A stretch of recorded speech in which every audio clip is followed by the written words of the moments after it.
change that. I think we're about to go live. We might be live. Hold on.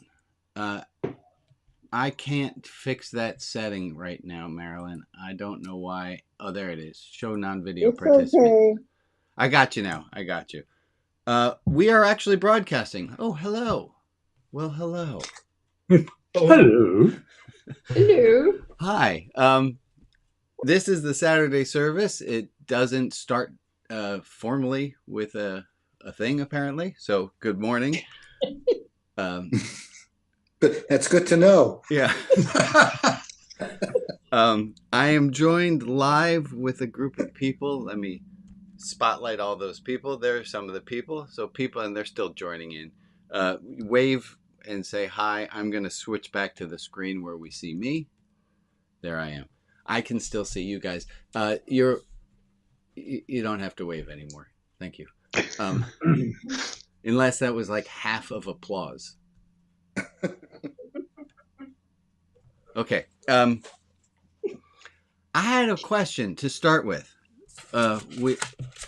First, good morning. The question to start with is, if I look back there, I see my diplomas. And, oh, that's right. I'm getting another one, which is very exciting. I will have it framed, and then I will lean it in the stack of diplomas that are behind me, leaning up against the wall. And don't nail them down. Well, so I haven't, and I wanted to start with a question of, it's kind of like art symbolism, but like, what does it mean? I intentionally did not put those up on the wall. This was not an accident. The view you're seeing right now is not accidental. This was planned. I could have put the diplomas on the wall. I have the technology. I do. But I didn't. I liked the statement of the stained glass lamp, crazy ass stained glass, beautiful stained glass lamp that I made, in front of these diplomas that are intentionally just sitting there. Why? What does it say? And there's no wrong answer to it. There's interpretive. But I know the message I intended for it to say. Can you? Uh-oh. What does it say to you? Aaron, I don't know if you're trying to answer you or just make... Gord, go ahead. I don't know. You're as proud of something beautiful you made with your own hands as you are of accreditation that some external body gives you. That sounds pretty on the money. You still acknowledge the accomplishment, but you don't make that the center of your life. And it's not, look at me, look at me. Right. Exactly. You shine the value of education. Put light on the value of education. I do. I value education there, right? It would mean something else if I had pictures drawn by my children. Yeah. Okay, good. Anything else about the right? I intentionally don't do a blurred background because to me it feels like that's not as upfront and honest. Like, if you need to see that there's a little bit of a mess here too. I'm trying for upfront and honest. So here's the next question. What does it say that we're in a religious service run by a rabbi who ain't using Hebrew, and we haven't been mentioning the God word? What is that? The same way that the diploma is being framed, I value it, it's important, but not nailed to the wall. It ain't the thing. That says something. It says something that a rabbi is running a service and we're not doing a traditional liturgy. What does that say to you? Good question. Thank you, Michael. For me. I have answers of what it says. But I'm hella curious of what the answers are that you have. Also, let me take a break and I'll come back to that question because apparently it's taken a moment for us to think about. Oh, and then I lost the tangent I was about to go on. So forget about that. But hey, you didn't know the tangent I was going on, so let me just go with another one while I'm there. No, okay. Let's come back. Oh, here, I can show you this. I am, we got this in the mail, folks. I'll read it to you. It says this. It says, official certificate indicating and attesting. It's both indicating and attesting, so you know it's really important.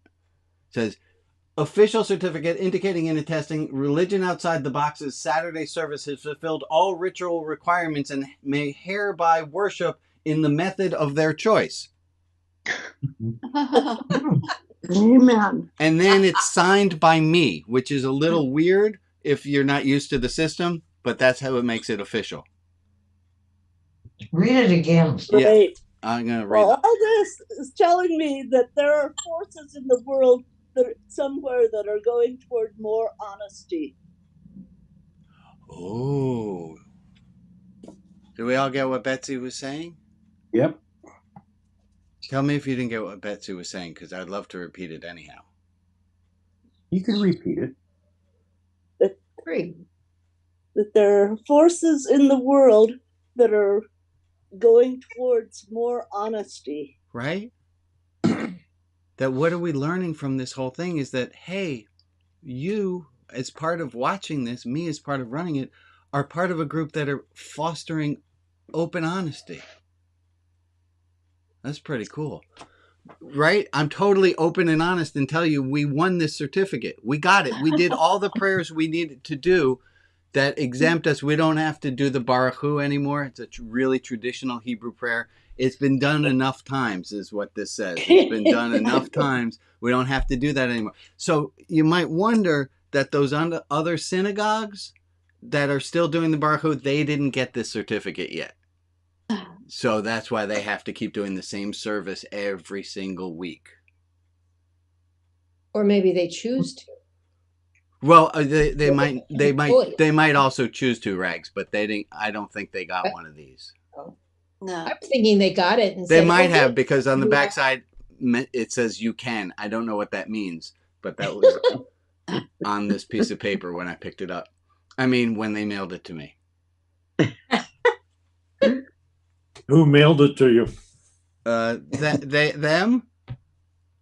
Yes. Anonymous. Yeah. They, them. They them. them. Oh, that's a perfect transition. Oh, yay. Okay, wait. Are we close enough to buttoned up It's about getting that? a little cryptic, though. It's getting a little Okay, cryptic. so You let's better be careful. We're down a rabbit hole.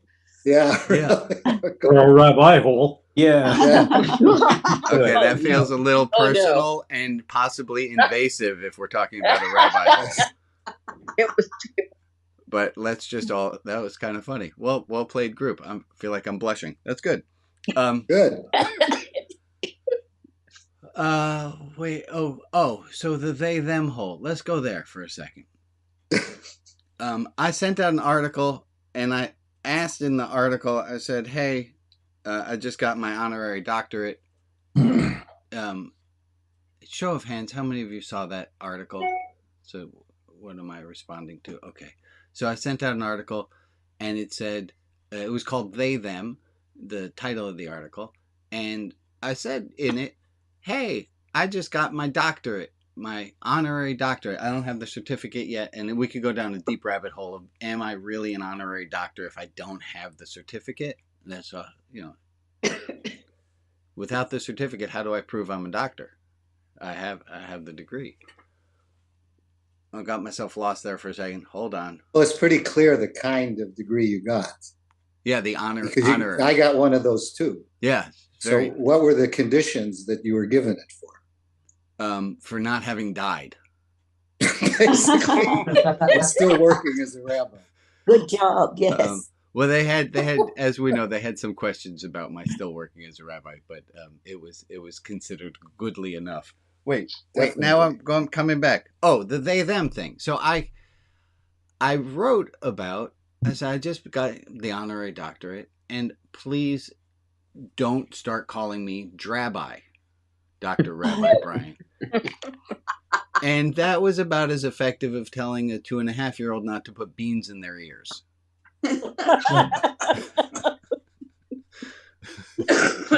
So I got plenty of emails referring to me as Drabbi and Drabrian and DRRB. It was lovely, lovely. I think nicknames are a sign of care and love, so I appreciate that. I'll have to keep that in mind. But I didn't ask anyone, so there's a playfulness to it, and I think that's going to be important here. We get do we get so fucking serious? Excuse my language. We get so fucking serious about pronouns, and why? And I think they're really important, but we don't have to be all butthurt about it. I feel like I got a little overly emotional there. Let me dial it back for a sec. If I ask you to call me Dr. Rabbi, I'm going to bet that most all of you would call me Dr. Rabbi because I asked you to. Okay. No. If I asked you to, and our friendship would take a different turn, it would be a little weird. I have a little friend who decided they no longer wanted to be called, I'm going to change the name, they no longer wanted to be called Marissa, they wanted to be called Molly. And everyone was like, fine, Marissa will call you Molly, except for Marissa's dad, who gave Marissa the Marissa name, who insists on calling Marissa Marissa, or insists on calling Molly Marissa. But it's just not nice.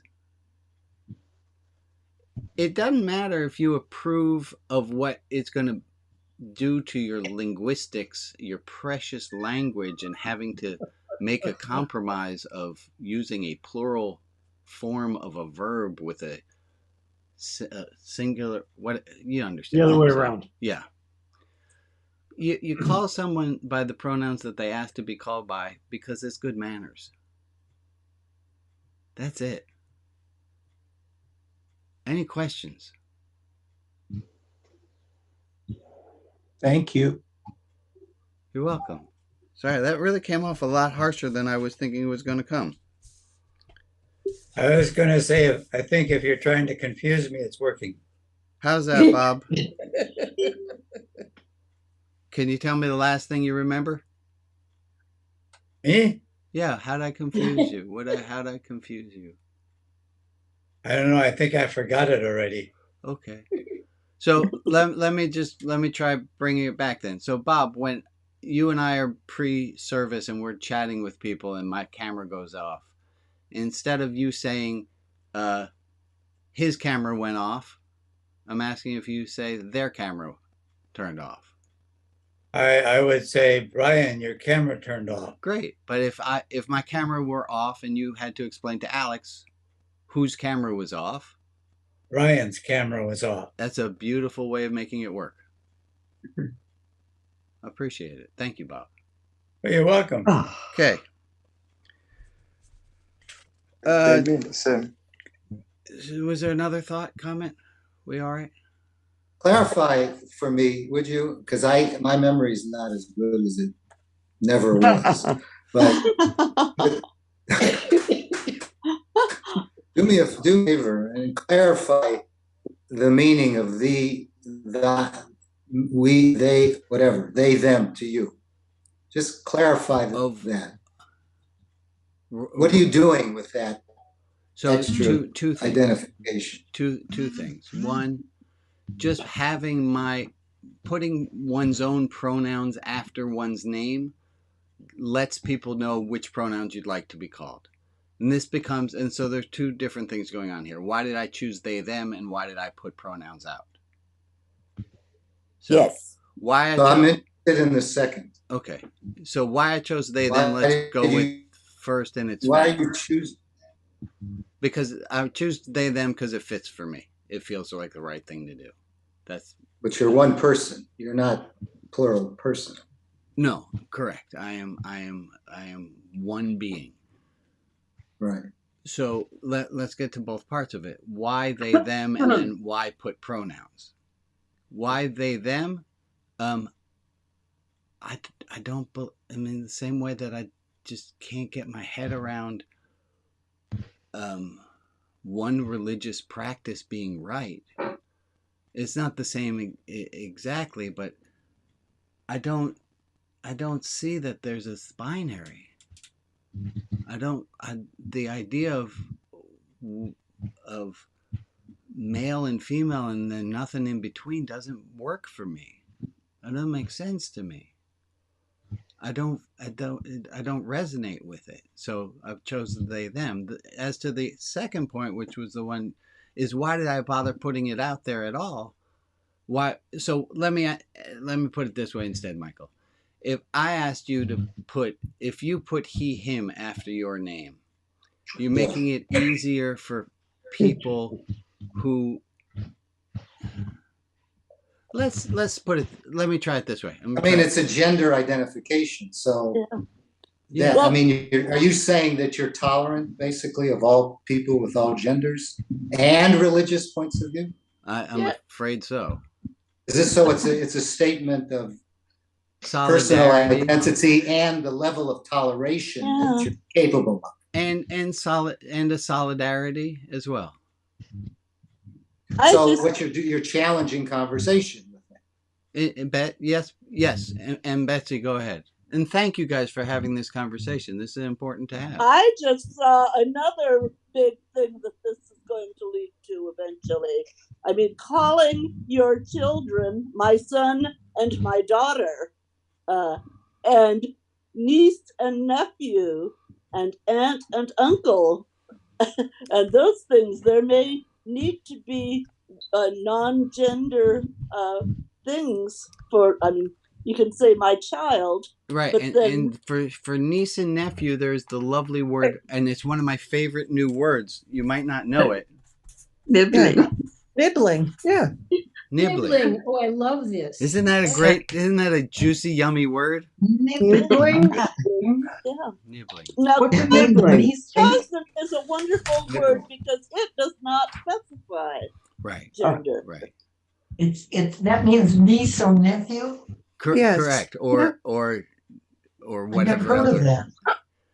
Well, it's a whole new language we're dealing with now. It's a play on the evolution of language. Language does that. Right. Thank you for. This is not new. Hold on 1 second. Rags, say that again. Say that again, please. This is evolution of language. Right. Yes. It's language. If you've studied language, if you've read anything over, written over the last centuries, you just see how language evolves and changes as society changes, as thought changes. And it's just that we're calling a lot of attention to it, and some of it's intentional, but it's very normal. It is neither new nor weird. Correct. Correct. But it's weird to us. It is, because it's change. We're in the midst of change, and change is uncomfortable. Okay. So let Go ahead. It seems to me the agent of this may have other things in mind. Who knows? It's so complicated. Right. And that goes back to where I started this morning, which is if I got to choose what persona I have today, I wanted to choose easy and curious. If I got to pick how I was, and curious is like, oh, isn't that interesting? Find out how that's going to happen. Like, who knows? Yeah. So if nieces and nephews are nibblings, does that mean your aunt and uncle are pibblings? We do have a. I think that is an too far. There's a uncle. We can't say Uncle Hez's name properly, but the kids have an Uncle Hez. That one does not come off the tongue. My uncle. Very easily. My uncle. Right. No, as an ankle. Yeah, uncle sounds good. This is why people are buying guns. You realize? They get lost. We've been lost in translation here. Yeah. You know? Let me bring us back for a sec. So thank you for this discussion. I appreciate that, and also I want to say hi to my Aunt Ellen, who's there. Hi, Aunt Ellen. Hi, Bri. Good to see you, honey. That's called nepotism, folks, and you know what? Christianity is based on it. Oh, you have to throw that in. I thought that was funnier than the reaction I got, but it's all right. All right, I have a little syllogism here. We're going to get to that. So here's a question, and this was in the intro to the service today. If I know, and I admitted last week that Emmett, when he makes seltzer in the machine and you have to push the button to make it go foof, I admitted last week that my son makes the seltzer absolutely wrong. He foofs it 6 or 7 times where 4 is the maximum required, thereby wasting 3 foofs sometime in my patience. And I know I'm insane, right? I know that, like, I can't get mad at him for that, but I'm getting mad at him for that. And I wrote about him putting the dishes down and putting the dish next to the sink, not in the sink. I also want to mention I got a number of people trying to be helpful, telling me how to better parent my child based off of what I had written there. And I'm being gracious and thanking those people for giving me their advice. You're welcome. Okay, good. Wasn't naming names, but thank you, Bob. Are you taking the advice? I'm taking my own at the moment, and it's wow. Okay, hold on a second. I just got startled there. Here's the question. Oh, John, you have your hand up. Go ahead, and then I'll come. Do you mean to have your hand up? Well, I did if we're still talking about the dishes in the sink. If you're moving past that, then I'll put my hand back down. No, I was going to continue about the dishes in the sink. Were you going to give me advice on how to parent by any chance? I was going to ask you a question. Okay, let's try that. What would happen if the dishes that are beside the sink, obviously, if they're not in the sink, they don't need to be cleaned, so just give them back to them at the next meal, the way they are. That's going to fall under the larger category of telling me how to parent. Amusing idea, but I not what I'm doing. Okay, thank you. Let's go back to the question I had. So the question I have about this is, if I know that he's going to do it, and I'm watching him from the kitchen table, I'm watching him put the dishes where I know it's going to annoy me.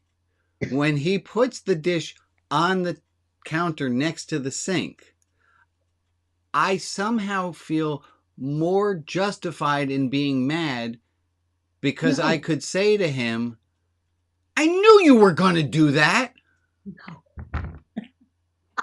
And he could say to you, I did it because I knew you did it. Let me finish my thought. Okay. Oh. If I knew that that's what he was going to be doing, I think rationally that I should have then prepared myself for what he was going to do in a wiser way than upping my anger. If I knew he was going to do that and I get angry, that's on me. Mm-hmm. Oh. If I knew he was going to do that, I should have gotten myself in prepare calming technique station number 42, or, I think it's on me for getting angrier. It's definitely on me for getting angrier. It's on me for getting angry if I knew he was going to do it. And so let me ask you, in your life, are you doing the same thing, and can you switch it around? Good question. Thank you, Michael. And Ellen had her hand up.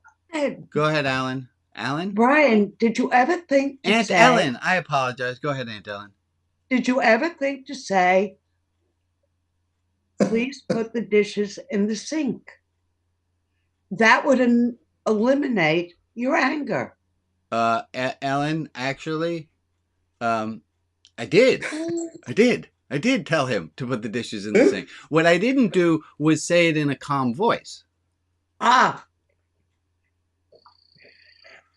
If I had said it in a calm voice, right? I think you're totally onto something there, Aunt Ellen. Calm down, take a deep breath, good couple of deep breaths. Right. And say, could you please put the dishes in the sink? Right. If I'm going to tell him to put the dishes in the sink when I'm in a bad mood, it's not going to go well. No. We all understand what's going on. But you need to control the mood. I can control some of it. I know with teenagers. Yeah, you had. I had 3. And so everyone should know they all babysat for me. Yeah. So. John puts the dishes in the sink now. Oh, good. He's old enough. Yes, he is. At 58, he's learned. Well played. Hold on, Ellen. Let me go to John and then Al and then Nancy Joe. Glad to hear from you. Simple technique. Take your sails out of his wind.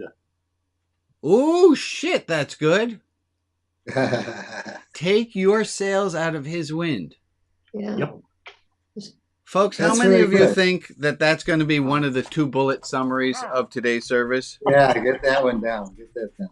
Take your sails out of their wind. Oh, I was going to fix it. Their wind, thank you. Their wind.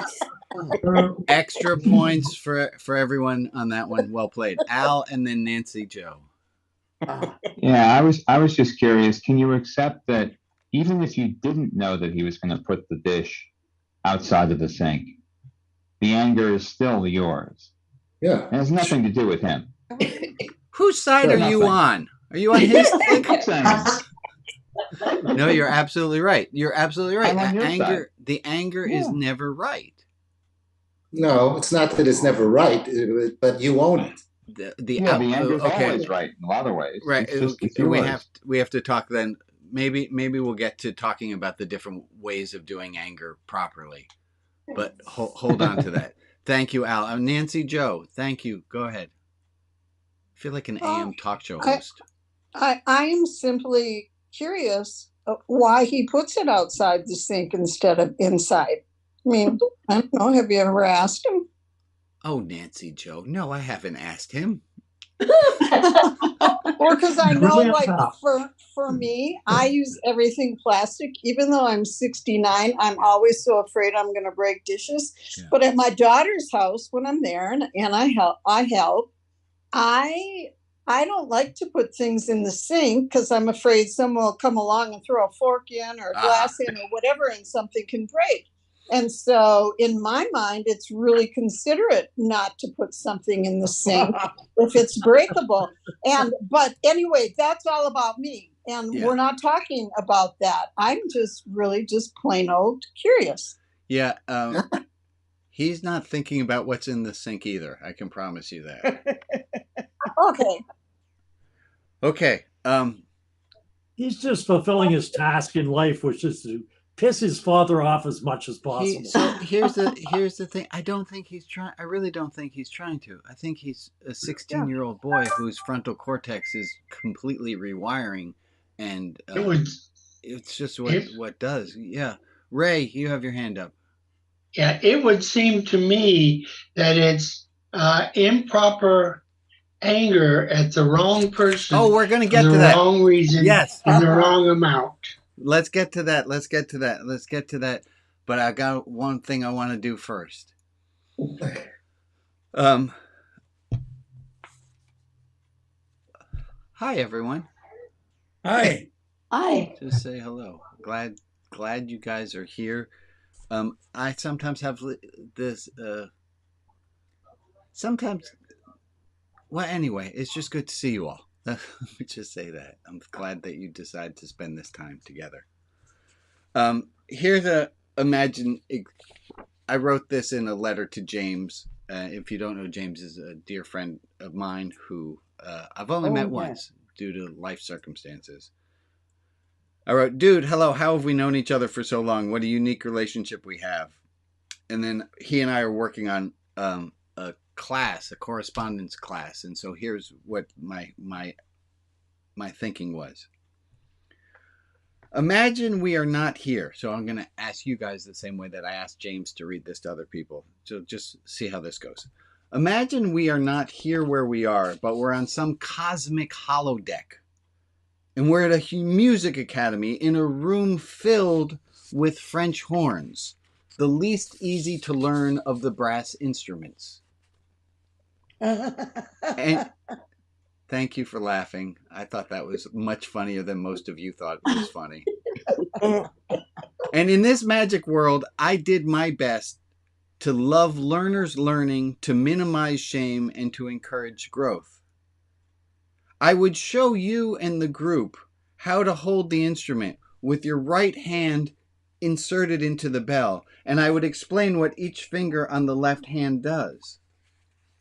What would you want to do next? Why, blow, of course.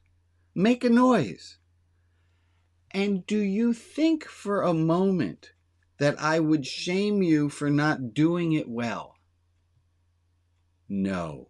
Oh. Of course not. Do you think you and your fellows would be of good cheer when you sounded a cacophony of absolute terrible noise?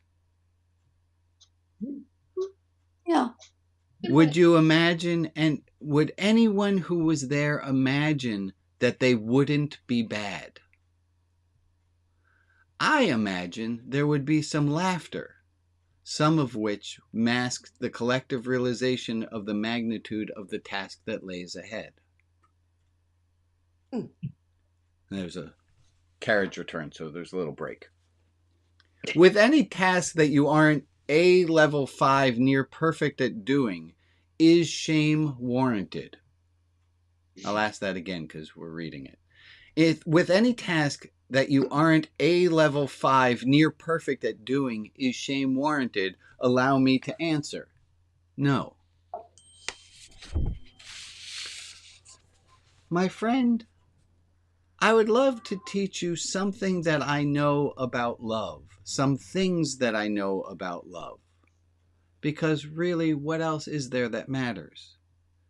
Now you might be slightly embarrassed that you aren't a level 5 near perfect at loving, either loving yourself or loving others. I say no need for shame. That can be our first lesson.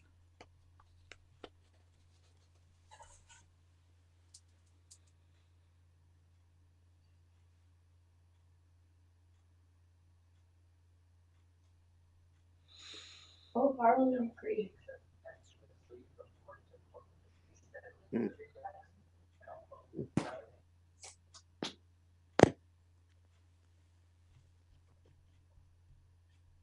There's no need for shame, even if you are level 5.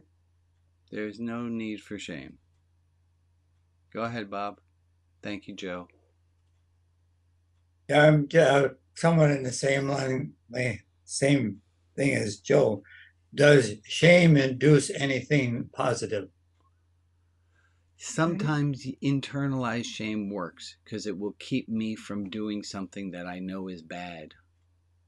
If I shame myself, I had an horrible, angry outburst at my family. I scared me. The shame that I feel is wonderful because it's keeping me from doing that again. Did you feel shame or embarrassment? But you do it again. I haven't yet done it again, but I had done it previous to the time before, and it's horrible. It happens. Yeah, I feel shame or embarrassment. I'm not sure the difference. I just know I didn't like the feeling. I felt bad. Yeah, Ron. The only issue is that as years go by and you think of that, and you still feel the shame and never forgive yourself. No, I'm not. I don't have that. I forgive myself, but the shame does serve to keep me from doing it again. Yeah. Thank you for saying. So, folks, hi. Still me. Hi. Hi, guys. Here's the task. We have a choice in this service, in this time we have together. I can teach you all how to derive the quadratic formula. Okay. Oh, It is an amazing, like when you derive the quadratic formula and you see really what it is, it's beautiful. So we can learn that, or we can talk about love. Let's talk about love. Love, please. Love, please. Now, look, we'd rather do the love. Did anyone for the quadratic equation? Yeah.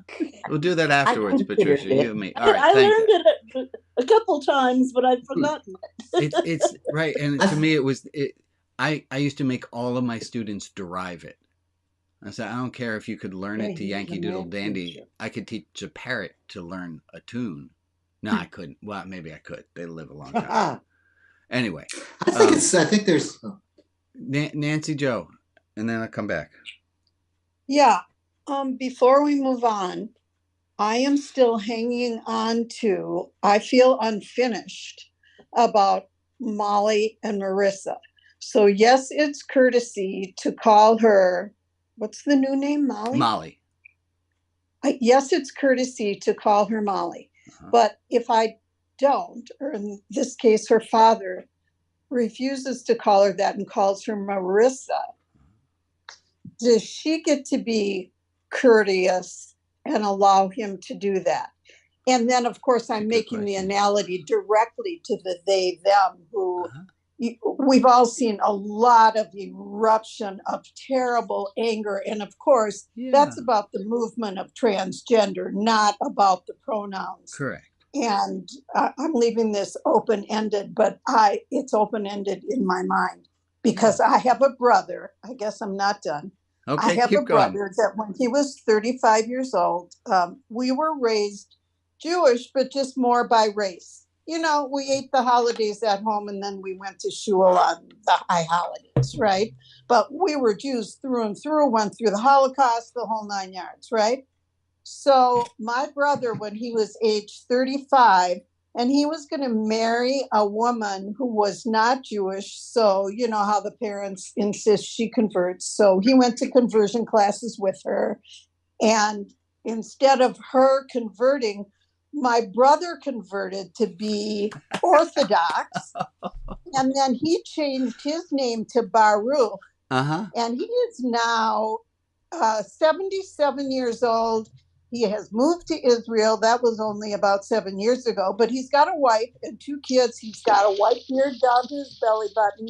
He wears the black hat and the black suits, lives in a gated community for Hasidism, etc., etc.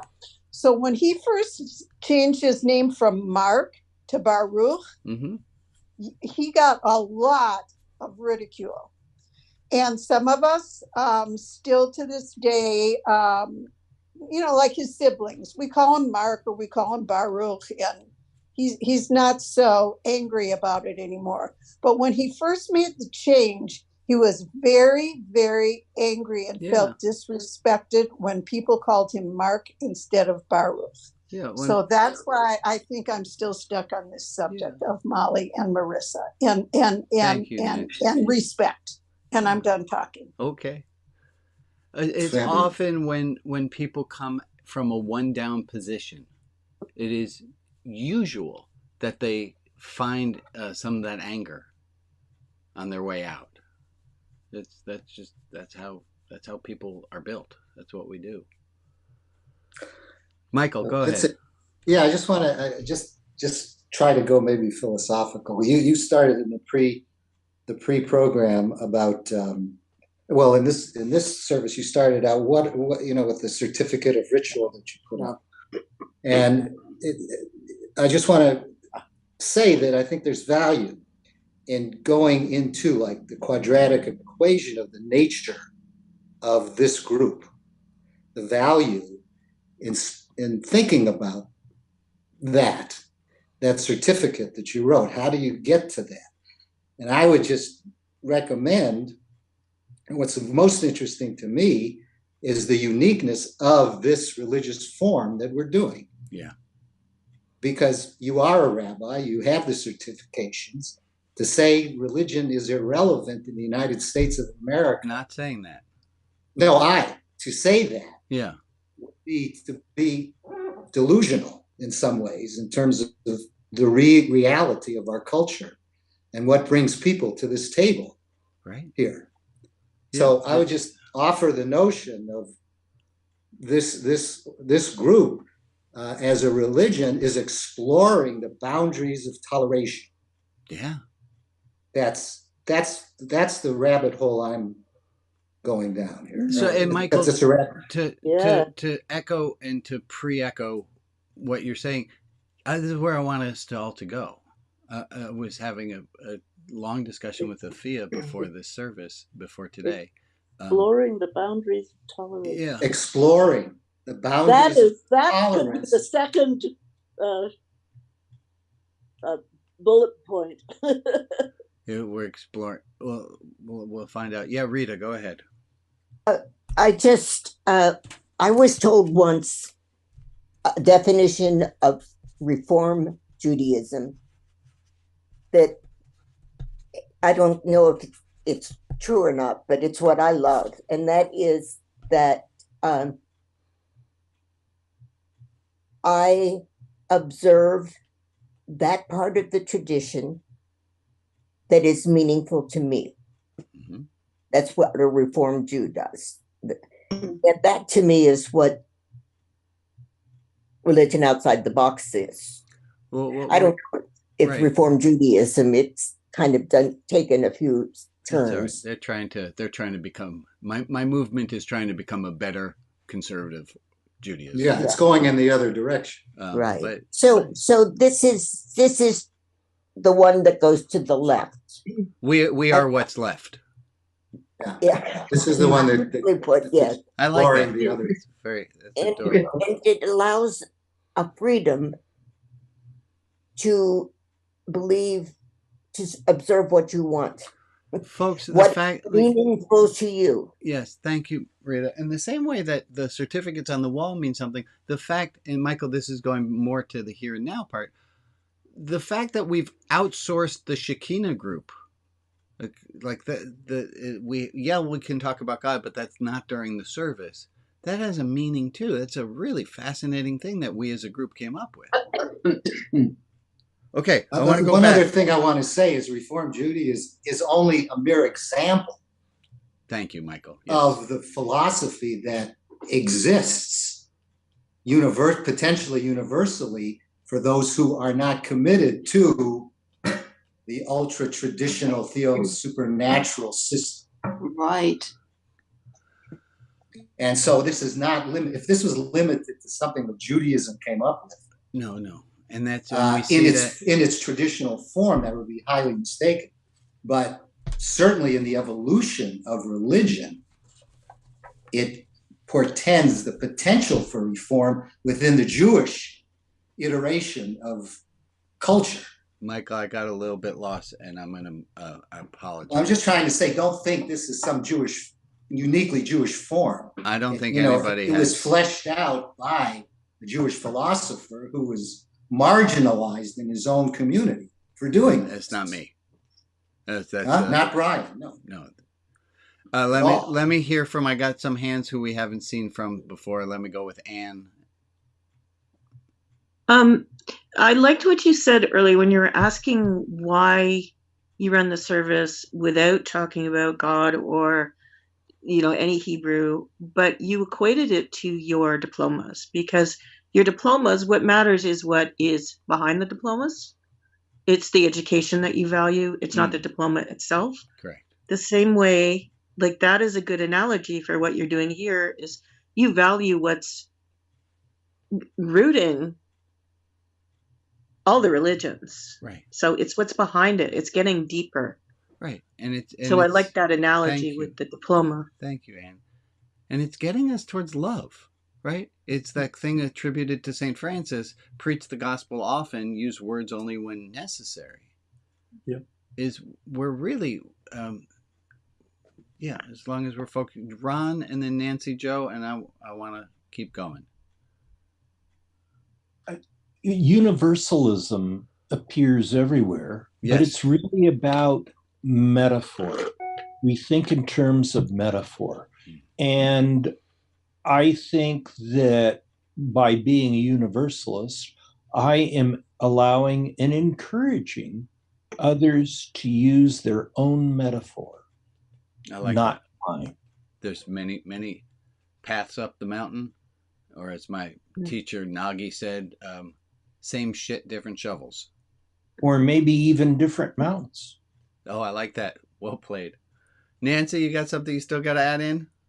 Yeah, well, it is tolerance. And what little you know about me, and we've exchanged some communication, love and tolerance are the same thing. Once you put a label on it, no matter what it is or how free the label sounds or anything, it becomes a box again. But all I was going to say is back when my brother did that thing of going to the yeshiva and all the universities and all the degrees and getting the label of rabbi, and everybody says to me, oh, he's a rabbi, what's his congregation? And I'm like, no, the first thing my brother taught me is that the word rabbi means teacher. So therefore, we are all, whether we know it or not, teachers. Amen. So, amen. We are all ministers. But you don't all have the fancy certificate. I'm sorry about that. Amen. All right, wait. I'm going to do some announcements now. Hi, people. Let me just do a little check-in again. See your faces. Oh. Hi. Announcements. First announcement, always to announce, and there it is. It's okay not to be okay. You might remember that. Hey, you're having a hard time? Yeah. You know what? You're having a hard time. That sucks. It's okay to have a hard time. And sometimes when we're having a hard time, we even forget what it feels like to not be having a hard time. And that's just how it goes. I'll try to get my camera to focus again. There we go. It's okay not to be okay. If you would like to make contributions to Religion Outside the Box to help, James is selling candy bars at Pelican Bay, and we fronted him a lot of candy bars. And if you would like to help him he's running self-help groups there. And if you'd like to, candy bars it's just the currency, and it's a way he can get people to show up and get things happening. Oh, I got some book announcements to make. Hold on. 62 days until the book launch party on July 22nd. That's very exciting. I just sent the book off to the editor on Tuesday, and I talked with her again on the 1st. I'm really excited. I got to do something. This is going to sound funny, and it really is, but I got to do something recently.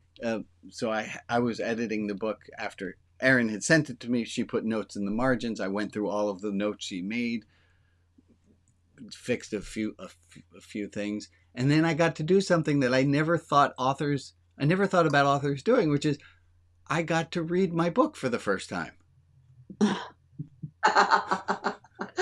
Because I'd never read it before, because it hadn't existed. And so I read, made corrections as I read it, but I held the whole thing in my head as one piece. And it's really good. Right. It's really good. Like, it's not at awesome, amazing, great yet, but it's good right now. And fortunately, a lot of people publish a lot of crap, so this will look even better. So that's good. Other announcements. Oh, wrong button. Don't do that. Hold on. Oh, there we are. Book announcement. I did that. if you want to get more involved, we have a Shekinah group that meets talking about God. We have a Playhouse if you want to be involved. There's the Clubhouse is coming along so nicely. If you come to the Tuesday office hours, we will be doing a tour of that. If you've never been to a 12-step group, Religion Outside the Box has a 12-step for everyone. If you put your email in the chat and say which of the things you want to be more involved in, you can be more involved in any one of them. Just put your email in the chat and say God group, or put your email in the chat and say Playhouse, or email in the chat 12-step group or office hours, anything that you want to be informed about. And then if you are one of the people who sees those things in the chat, would you please get in touch with those people and make sure they're not left hanging? That would be really awkward. Okay. If you are a donor to Religion Outside the Box in 2023, if you have been a donor in 2023, you should have received one of these or more than one of these. If you did not, please let me know. This is one of the best things I have ever made. What is it? Oh, it's just a little patience, because, you know, people need patience. So I was very glad to come up with this crazy idea. If you have been a donor to Religion Outside the Box and not yet received one of these, or I did ask people, I would love to send it to you. Tell me if you'd want it. And if you didn't, please email me. Please email me or put something in the chat and just say, Rabbi Brian, I need my patience now. And I'll make sure that you get that. Announcements we did. Oh, we had homework from last week, folks. I don't know if you remember this. And if you didn't do it, you're still a good person. Don't worry about that. Our homework was to try not to control others so much. How did anyone do? Anyone have a war story they want to tell about their victory or failure at not controlling others?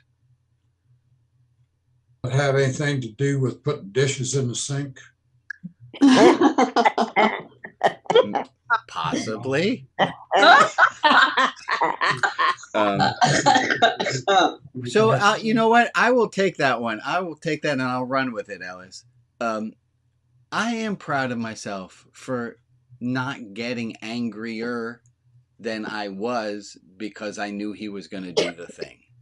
I'm proud of myself for not being it was right in front of me. It seemed like a really easy, logical thing to say, God damn it, Emmett, those dishes. And I didn't. So I'm gonna take that, and then I'm just gonna serve his food straight on the table today. Because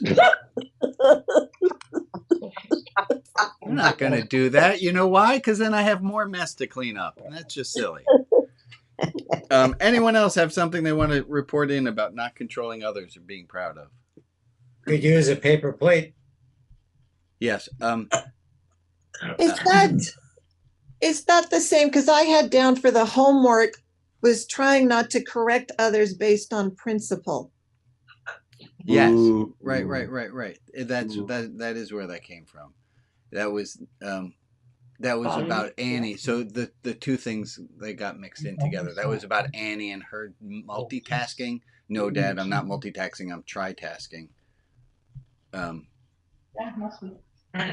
Hold on a sec. Yeah, that was not controlling, not over teaching. I see those as pretty closely related.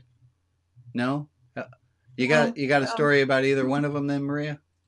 Well, I mean, I have done that several times this week. It isn't a big story, but just with, with perhaps family who's downstairs right now. Yeah. Who happened to be your mother or who happens to be my mother. Yeah. There have been, there's been times this week where I just, haven't said anything, sort of thing, right? Or I've thought about saying something and then just said, you know what, I don't need to. Like, it's good for you. And did you find that there was did that add ease? Did that add discomfort? Did that make it better or worse? I mean, of course we don't know, but I think a bit more ease. Okay. Right. I don't need to do this sort of thing. And you know, I don't know that it made a difference for my mom. It may have made her happier too, for all I know. Yeah. So. Yeah, I did that this week too. My daughter-in-law is changing everything in my kitchen. All the cupboards and drawers, everything's changed. And every time I go in the kitchen, I can't find anything. Emily, I am with you. I had a sister-in-law once do me the favor while I was out and reorganize my kitchen. Yeah. That was one of those where they didn't understand why I wasn't thankful or why I was angry. I feel you, Emily. Well, in our cases, it's actually gotten funny because there's so many changes. It's gotten to be a joke. I just sort of stand there at the kitchen door and say, I don't know where it is. I love that attitude towards it, and to be fair to me, this thing with my sister-in-law, this was years ago, and I think I would hope that today I would have more of the light and joy about it. Like, oh my God, isn't this ridiculous? That's that light curiosity. I love that you have that, Emily. Did you have that your whole life? Would you not have gotten your britches in a biscuit?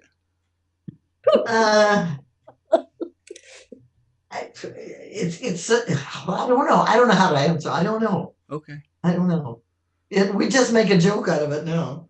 She does all the cooking, so I don't have to cook anymore. Oh, okay. That's fair. A sense of humor has gotten me through so many problems. Yes, that's.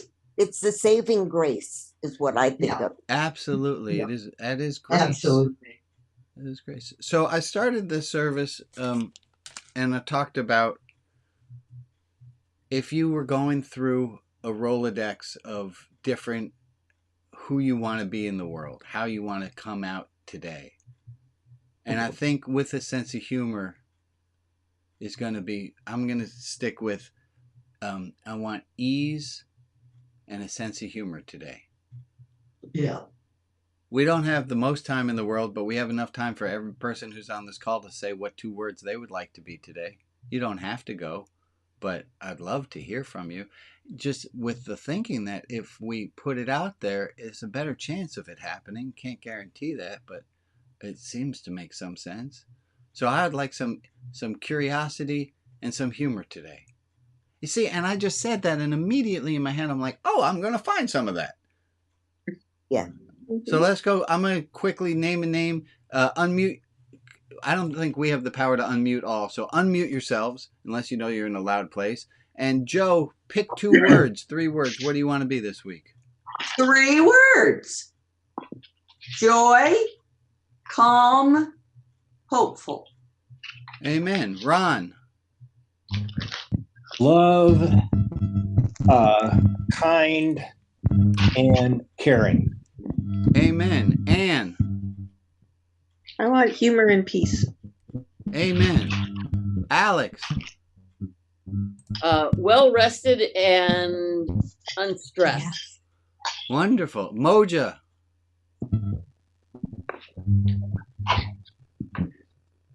Think you're frozen, my friend. All right, let go. Meg. What do you want, Meg? Curious, relax, Amen. and create. Oh, you got and creative again. Good. Michael. Authentic, calm, and grateful. Amen. John.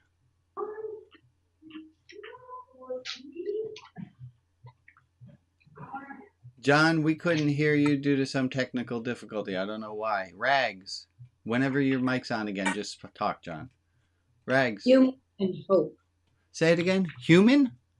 Humor and hope. Humor and hope. Amen. Derek. Serene, happy, and peaceful. Amen. Maria. Oh, sorry. You caught me. It's all right. You caught me off guard. It's a tough game. I'll take other people's. I like the humor and the curiosity Amen. and Let's the have peace. curiosity today. Harold and then Connie. Calm, order, and humor. Love and creativity. Wonderful. Gord. I'll go with kind and grounded. Sari. Calm, focused, and positive. Amen. Ray. Peaceful and compassionate. Bob. I love all these. Love, patience, and hope. Ellis. Kind, loving, and caring. Amen. Al, what do you want to have show up today? Serenity.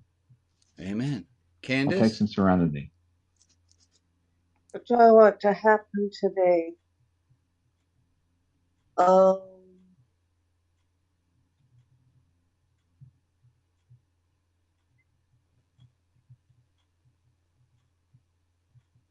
Peace, kindness, and friendship. Amen. Anne. Thank you, Candace. You got me. Oh, we had Which another Anne. Anne The Swanson. other end. Down. Authentic, discerning, and kind. Bruce. Beautiful.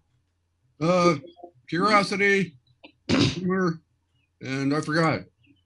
I think it was memory. Emily. Very good.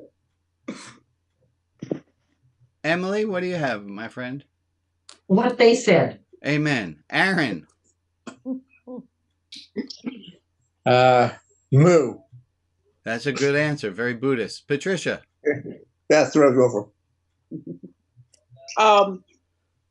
Understanding, optimistic, and once again, and a memory. Yeah. And a memory. I love it. That's an important one. Eileen. I liked Alex's well rested, grateful, and peaceful. Linda.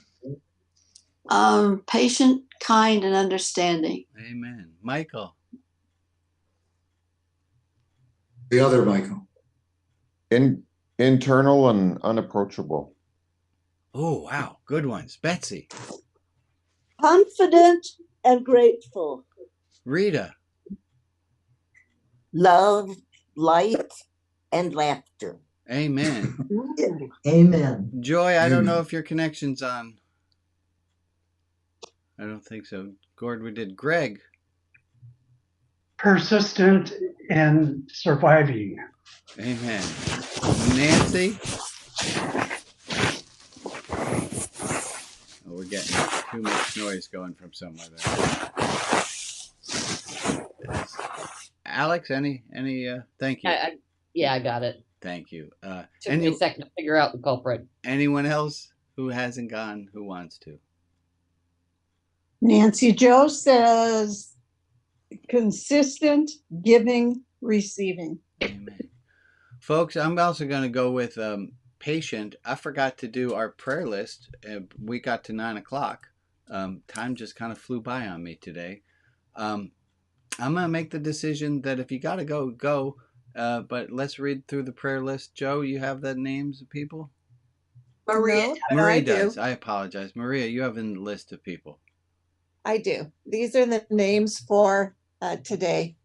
Rob B., Rita S., Francis, Lois Lopez, Karen, Bill, and Sandy, Robert Siegel, Ann Siegel, and Marah, Hannah Botfrida, April, Michelle, Krista, Robin, and Rebecca, Jim, JJ, and R, Jennifer Dobbs, the Cook family, Bill, Elizabeth, and Vicky, Mary Wolf, Al Vasnick in spirit, Esther and Danny Sullivan, Kat, Irene in memory, Marilyn, Lois Weiner, Virginia Bridgman, Helen Tevlin, Michael Eaton, Helen Krayneck, and Lori.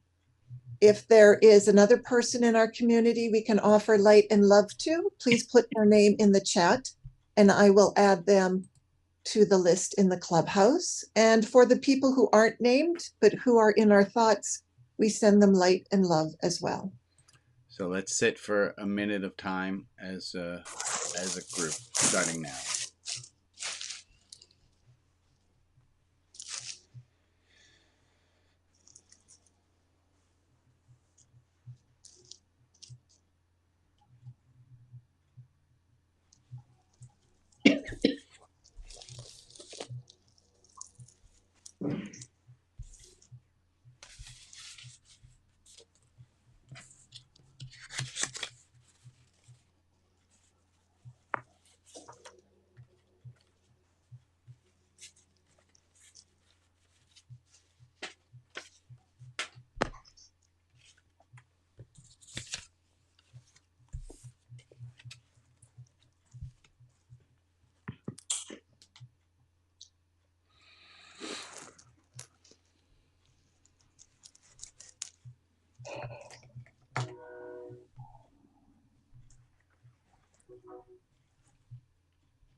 Well, I thank everybody very much. I'm going to stop the recording if you'd all wave to the people who are watching this later or at home.